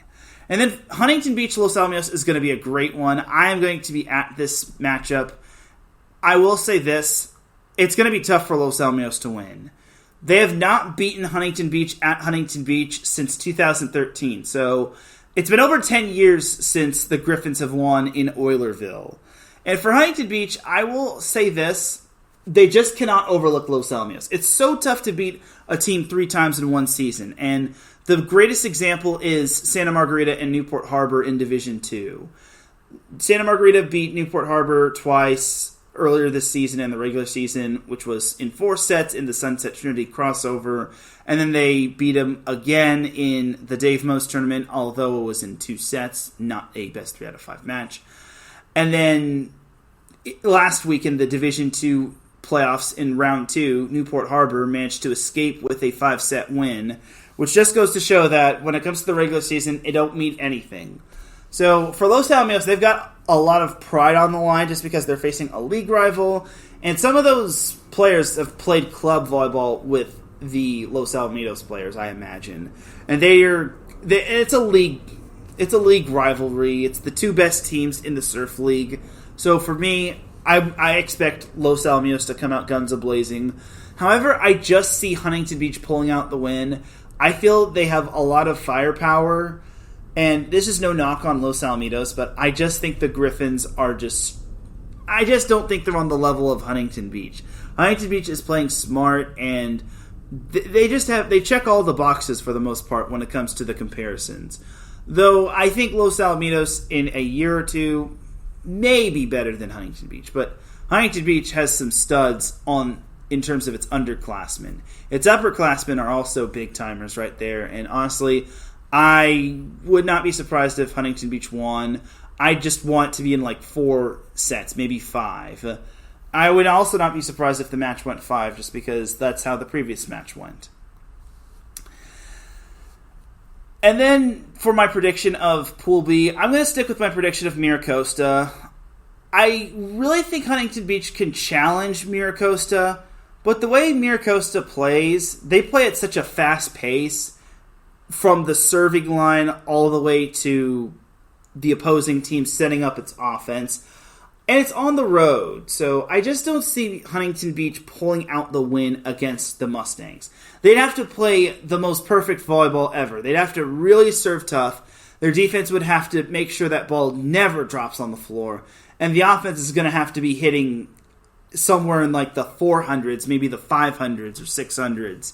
So, in all honesty, for Huntington Beach, in order for them to win their pool, well, first and foremost, they have to get past Los Alamitos. They can't look ahead. And then second of all, they have to take down Miracosta, which if they do that, then I will be very impressed. But I just see Miracosta advancing out of pool play and finishing first in Pool B. Then Huntington Beach finishes second in Pool B. And then third, I got Los Alamitos finishing third in Pool B. I think they beat Alemany this weekend on Saturday, and then Alemany finishes fourth. I just don't think Alemany has the horses to keep up with everybody in Division 1. I think making the jump from Division 3 all the way to Division 1 is just a massive jump, and it's just too all of a sudden for that team. But honestly, Alemany will still get a chance to play in the CIF state playoffs, and they'll get to play in Division 1 and not the open division, which isn't as glamorous, but it's going to be a lot more easy just because they're going to get a higher seed. All right, but that's going to do it for the high school volleyball side of things. And like I said, I'm only going to limit it to Division 1. And like I said, my predictions are still Mater Dei and Miracosta advancing to the CIF Southern Section Division 1 finals. So in other news that we had last week, in Week 8, we had Evansville and UIC being a very, very good match, as that match was actually the longest match in NCAA history, as that match lasted 3 hours and 44 minutes, as it was a 5-set win for Evansville over UIC. And the player of the week was Julia Cardona, who had 40 kills, which was a school record to help Evansville win the longest match in NCAA women's volleyball history. So, great job to Julia Cardona, who that must have been an emotional roller coaster, not just for the fans, but for the players and for administration and for the officials. Man, that was a barn burner right there. And I regret not being able to recap that match. If I had known about it earlier, and if I didn't have to scramble to basically be on the road, I would have for sure made note of it, but sadly that wasn't the case. And then there's some NVA news, because I, Teran Rodriguez, am your one-stop shop for NVA news, as the Philadelphia Founders will be scrimmaging against Farley Dickinson's men's volleyball team, as well as Dominican of New York and St. Thomas Aquinas College on Sunday, November 5th, starting at 9 a.m. Eastern Time at Farley Dickinson University. So the Philadelphia Founders are keeping busy, and then there were some other NVA players that partook in the Laguna Beach Open, and I imagine the NVA players are keeping in shape because there are going to be some NVA events, not official NVA events, and not of the 2024 season, but there are going to be some NVA noteworthy news events that happens in December. So keep your eyes out for some NVA news from yours truly, Teran Rodriguez. Also, in terms of high school volleyball news, Temple City's Taylor Yu had 39 kills in a 3-set win. Yes, Taylor Yu of Temple City had 39 kills in a 3-set win over Woodbridge of Irvine. And the set scores were 25-21, 25-23, and 25-18. So 39 kills in a 3-set match, that's bonkers. And I wish I could have gotten someone else's perspective, but I don't think that anyone has ever... I don't think we've ever seen a player have 39 kills in just 3 sets, unless I'm missing something here. In a 3-set win, mind you. And she is committed to Stanford, which is downright impressive. So Stanford is just going to continue to get better and better. Everyone thinks that they're losing Katie Baird and Kendall Kipp and a few others to graduation. They're going to regress, right? Wrong. They have Taylor Yu, who is going to legit really be the second coming. And they've already got Aaliyah Rubin coming back. And I want to say Cammie Minor returns as well. Yeah, Cammie Minor should return unless she doesn't have any more years of eligibility. I think she's a junior, but not entirely sure. But Stanford women's volleyball is definitely getting a good one in Taylor Yu. And then also, there was some NCAA men's volleyball news that was announced on Friday that was lost in the sauce while I was busy, as the Big West Conference men's volleyball tournament for this year and next year have been announced in terms of its play site. So the host school of the Big West Conference men's volleyball tournament in 2024, which is this upcoming year, and 2025 is, can we get a drum roll please? Hawaii. So, yeah, unfortunately that's going to be out of my travel range, so sadly I will not be able to attend. But it's all good because I'll live. But Stan Sheriff Center is going to be packed. And if all goes well for Hawaii, they could be returning as Big West Conference tournament champions. They only really lost one time in terms of the Big West Conference on their home floor in terms of the Big West Conference tournament, and that was against UC San Diego back in the post-COVID year, back in 2021.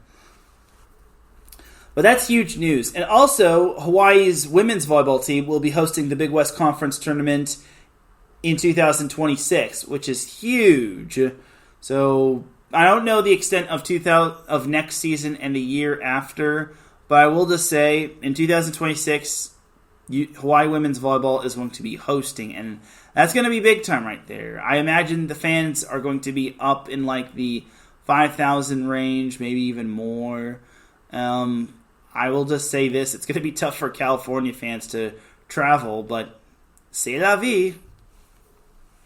I think it's going to bring out big numbers, and if I were some of these other teams, I'd maybe get like a booster plane or a travel plane for all the fans and whatnot. Though it's going to be really expensive. But regardless, it is what it is. Speaking of NCAA men's volleyball, there was a schedule that dropped this past weekend, and that was actually St. Francis men's volleyball. And this is St. Francis, the Red Flash. So some notable matchups that they have are they're actually playing at Ohio State to start their season. Then they play at UC Irvine and Long Beach State on January 10th and 13th.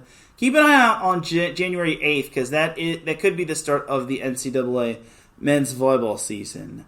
Though January 8th is on a Monday, so either the season's going to start on that week or it's going to start the week before. And then St. Francis also plays the likes of Penn State twice. And then they've got LIU, Charleston. Though that is the kind of their conference schedule. Or actually, no, it's not. They play in the NEC, the Northeast Carolinas, the Northeast Conference. So the fact that they get 2 matches against Penn State, one at home and one on the road, is quite incredible. And they've got Purdue, Fort Wayne, Ball State, twice against Charleston, twice against LIU, twice against Sacred Heart. So it's going to be quite something to watch for. I'm not going to go over all of their schedule, but honestly, St. Francis they finished first in their regular season, and then they fell to LIU, which was a bummer, but it is what it is. I think St. Francis should be as good in their conference, if not better, but time will tell. But that's that for the NCAA men's volleyball news right there. All right, now we got to get into the Week 10 preview for NCAA women's volleyball, and then I'll send you all on your way because it is almost time to move over to have Joey Pegart and Where You At Sports Chat take over. So these are the top matches to watch for in week number 10. Starting off on Thursday, we have number 20 Baylor at number 5 Texas. The two will also be playing on Friday as well. So I will say this about this matchup. It's not as good as it was back in 2019, where Baylor was like in the top 10 as well as Texas. But I still think it's as good as advertised. So for me, I think Texas should win this one. It is going to be in Gregory Gymnasium. A friend of the show and former guest Daniel Gilman, along with Mick Haley, will be there. So Texas fans, I will advise you, please treat Daniel Gilman with respect. Just because Daniel didn't pick y'all to win the national championship last year doesn't mean he hates you entirely. I mean, y'all love Mick Haley just because he used to coach at Texas as well as USC. But just show love to Daniel Gilman. Otherwise, I'm going to find out. Anyway, I expect Texas to win that one. For Baylor, I will say this. If they manage to push this match, at least one match to 5, I'll be downright impressed. But it's going to be tough in Gregory Gymnasium. Then on Thursday, we have ourselves 2 sneaky good matchups. We have LMU at San Diego, which those two are kind of deadlocked in second place. And then we have Troy at Alabama, which the two will also be playing on Friday. Troy, Alabama, it's kind of just seeding purposes for the Sun Belt Conference West Division. Currently, Troy leads the West Division, but then South Alabama's right behind them. And honestly, I would not underestimate South Alabama if I were Troy. So keep an eye out for some Sun Belt, Fun Belt Conference right there. And then for LMU at San Diego, here's the thing for San Diego. They kind of need a big-time win right there. And while LMU isn't the biggest big-time opponent, this win could be an elimination game for the Lions and the Toreros. Because whoever loses is probably not going to be finishing first in the conference. Though, for San Diego, here's my thing for the Toreros. They've only lost to LMU once, and they still have to play Pepperdine again. So a win over LMU, and then a win over Pepperdine, and if they can get some help from the other conference teams against Pepperdine, then that would be something good for the Toreros. But for right now, the Toreros have a lot of ground to make up. And remember, San Diego lost to LMU a few weeks ago. So if LMU wants to guarantee their spot into the NCAA tournament, most likely, they're going to have to play smart. We're going to need to see Kari Geisberger having her big game, Jacqueline Moore having a big game, Sam Hastings just doing her thing and digging up everything. And honestly, I would not be surprised if LMU won on the road. But for San Diego, they might be able to win this one. But if I were a betting man, I'd probably take LMU. But you just can't underestimate the Toreros at Jenny Craig Pavilion. Then on Friday, we have a lot of good matchups. This is the matchup of the week here. Number 9, Oregon at number 6, Washington State. So the first go-around, Washington State took down the Ducks in 4 sets, which was part of their slew of really good victories. Now Washington State, they beat UCLA last Sunday, and then they're kind of just picking up the pieces. For Washington State, it's basically this. If they lose, then the winner of this will basically still have a chance to possibly catch up to Stanford in the Pac-12 stands. But it's looking like Stanford's going to run away with the Pac-12 crown, unless, of course, they wind up losing or they have a player getting injured and then that just ultimately affects them. But regardless, I think we're in for a barn burner in Pullman. I really think Washington State is going to bring it in this matchup. For Oregon, they're going to have a big match from Mimi Collier, Cara McGee, as well as George Murphy and Gabby Gonzalez. I was wondering, I almost said Gabby Blossom, but Gabby Gonzalez. But it's going to have to be a full collective team effort. And playing at Washington State is not easy because they added bleachers in the end zone. So we'll see what happens We'll see what happens when it comes to that matchup.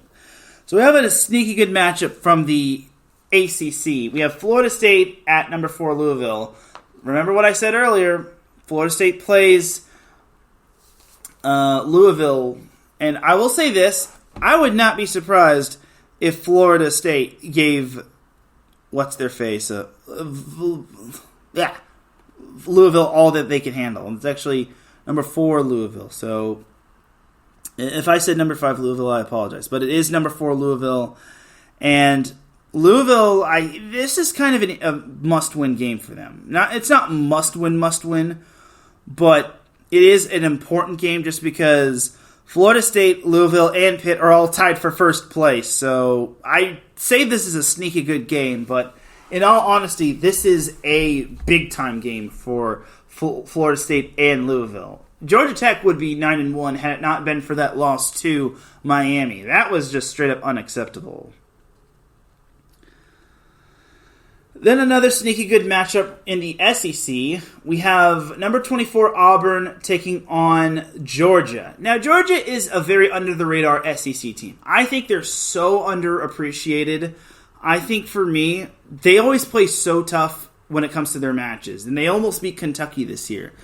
Sadly, they haven't really had that big win. But beating Auburn would be a start. Now, Auburn, obviously, they lost to Missouri, and then they narrowly escaped against South Carolina. So for Auburn, they really got to dust themselves off, and they really got to play some serious volleyball. I think Brent Crouch is doing an outstanding job with that program, but for Auburn, maybe they've hit a little bit of a rough patch.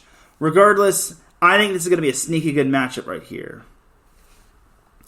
And then another sneaky good matchup, and this time we're actually heading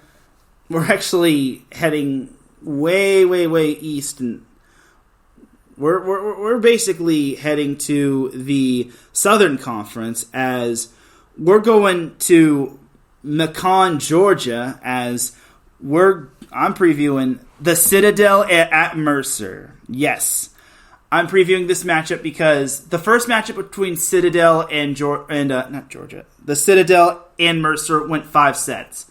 And that was at the Citadel. This time, it's going to be at Mercer's Gymnasium. And honestly, I would not be surprised if Mercer gave the Citadel all that they could handle. Because the Citadel is leading the Southern Conference, the Southern Conference with an iron fist. However, Mercer, as well as Chattanooga and Furman, have all been very close to basically beating the Citadel. Chattanooga doesn't get to play the Citadel anymore, and then Furman doesn't get to play the Citadel until Veterans Day, Saturday, November 11th. But for the Citadel, the pressure's on them to keep that undefeated streak alive as they are hosting Mercer, and Mercer is going to be coming out swinging. So keep an eye out for the Citadel at Mercer. It's sure to be a barn burner. There's not too many big-time matchups to watch for, but Saturday, I know everyone's probably going to roll their eyes at me because I'm mentioning this matchup, but Saturday, a sneaky good matchup happens to be Long Beach State at UC Davis. Now, you're probably wondering, oh my god, why is that a sneaky good matchup? Because this time, Long Beach State is playing at Davis. Long Beach State swept UC Davis at the Pyramid, the Walter Pyramid in Long Beach. But now Long Beach State has to go down to Davis to play UC Davis. And here's the thing for Long Beach State. They actually have a match on Thursday against UC Riverside. And then I think later that night, if not Friday, they're going to be traveling, or early Friday, they're going to be traveling to Davis and then eventually practicing and then just eventually getting a feel for their match for UC Davis and maybe watching film and whatnot. So Long Beach State's got to be careful with UC Davis. Davis is still up in that top 5 echelon. So my thing is for UC Davis is if you want to really prove yourself in the Big West, this is the week because you're at home and you get to host Long Beach State, and if you haven't really ultimately proven yourselves. I mean, you had to go 5 with Cal State Fullerton, and that is looking rather more suspect than normal because Fullerton has only won 1 game as of this point, and I feel so bad for Cal State Fullerton. 1, because it's my brother's alma mater, and 2, they have some Long Beach State alums. And then 3, I guess, it just is a bummer to see those teams with only 1 win and no conference wins and whatnot. But I think that's going to be a sneaky good matchup right there. Long Beach State has a lot to prove on the road. And if they want to go deep in the NCAA tournament, they're going to have to get accustomed to being strong and dominant on the road. And now I'm not saying win 25-10 like they did the first time, but they're going to have to be really, really good on the road. Because Davis is only scratching the surface. They're only down to 2 regular season home games, by the way. After their road trip against UC Riverside and UC Davis, their next road trip is going to be against Cal Poly and UC Santa Barbara. And then they close out the regular season against UC San Diego and Hawaii, which those 4 road games that I just mentioned, that's a gauntlet. Those 4 road games are all falling aligned together. So this week goes Riverside and then Davis, and then next week it goes CSUN and Bakersfield for Long Beach State's final home matches of the regular season. And then it goes Cal Poly, Santa Barbara, and then it goes San Diego and eventually Hawaii, which, man, that's going to be tough. But for Long Beach State, they're definitely going to make the tournament, and I guess there is no such thing as a trap matchup for Long Beach State, but they just have to be really careful with this matchup. And they just can't overlook Riverside either, because Nikki Cannon is doing a great job with that program. And on the topic of Big West Conference matches, before I get on into the next one, I have to clarify something, that UC San Diego can't partake in the Big West Conference tournament, the inaugural Big West Conference tournament, because they're still under the transition rule from Division II to Division I. So UC San Diego, not only can they not make the NCAA tournament, but they can't even make the Big West Conference tournament, and they can't even play in it. So it really sucks for UC San Diego, but it is what it is. The NCAA makes the rules and whatnot, and they're king, and they want to make money. So the next matchup, another sneaky good matchup to watch for on Saturday, and I'm most likely going to be at this matchup, is Cal Poly at UC Irvine. And you're probably spitting out your water saying, what is this matchup? Now, UC Irvine is not as good. They're nowhere near as good as they were last year. But they took Cal Poly to 5. They actually went up 2-0 in the match, and then Cal Poly reverse swept them in Mott Gymnasium. I will say this about UC Irvine. They have some dogs, as Pat McAfee would say, as Campbell Jensen is 100%, she has that dog in her player. She is 100%, she has that dog in her. And then Mariana Bertoloni, she's also really good. Ella Gardner, I think, is definitely a good middle blocker, as well as Isabella Scarlett. My thing is for Cal Poly, how do you slow down Tommy Stockham, and how do you slow down the rest of that Cal Poly offense? And Cal Poly also has something to prove as well. And they could, hence the word could, improve their Big West Conference seeding, because Cal Poly is right behind Long Beach State and Hawaii for second place, as Cal Poly is 4th. And they're most likely going to try to do their best to avoid UC Santa Barbara, because that team is a juggernaut for the time being. But for Cal Poly, I'm interested to see this matchup. I really want to see that matchup just because it should be a great matchup. I think UC Irvine also has a lot to prove, and believe it or not, UC Irvine is actually 7th behind UC San Diego. But with UC San Diego not being able to be eligible for this tournament, I imagine UC Irvine is going to will take their place. If not, if they don't, if UC San Diego gets left, or UC Irvine gets left out, just because UC San Diego has to follow the rules, and there's only 5 teams, then there's a problem in this picture. Anyway, but I really am looking forward to seeing Cal Poly at UC Irvine.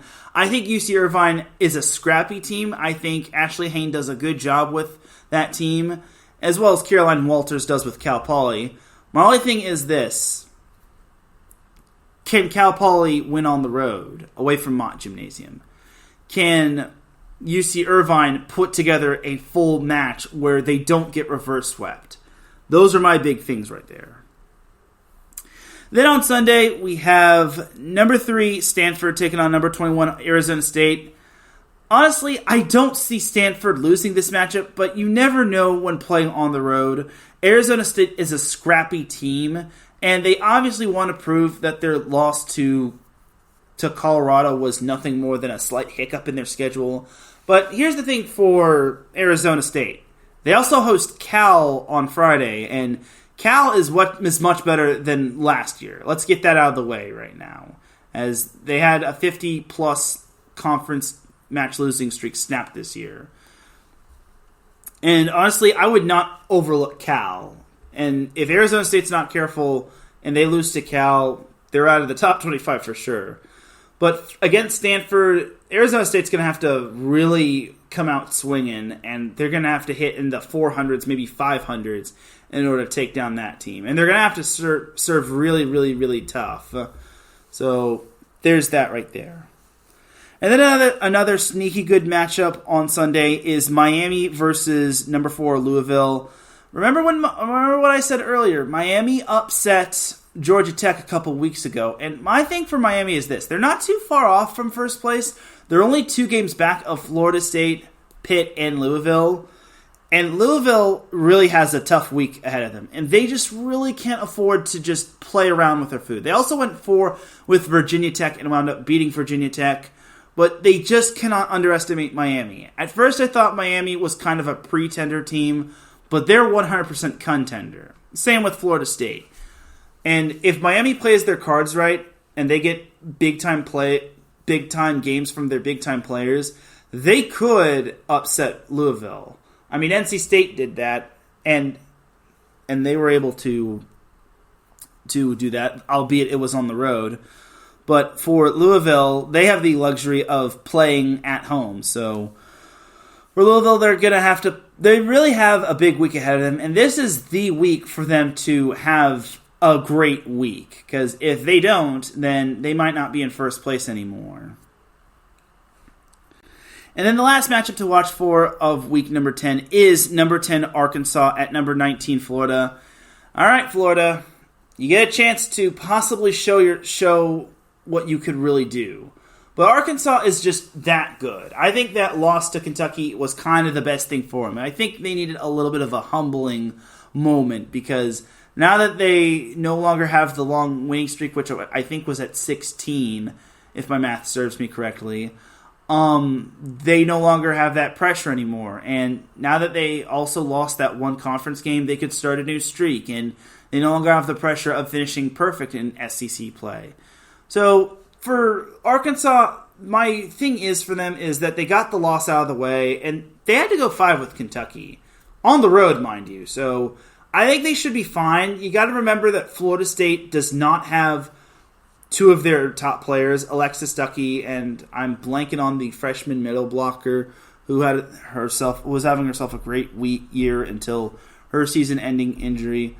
But regardless, I think for Arkansas, they should handle business as long as their players just cross their T's and dot their I's. If they lose this matchup, then something's wrong with Arkansas, and we could be seeing the revival of Kentucky.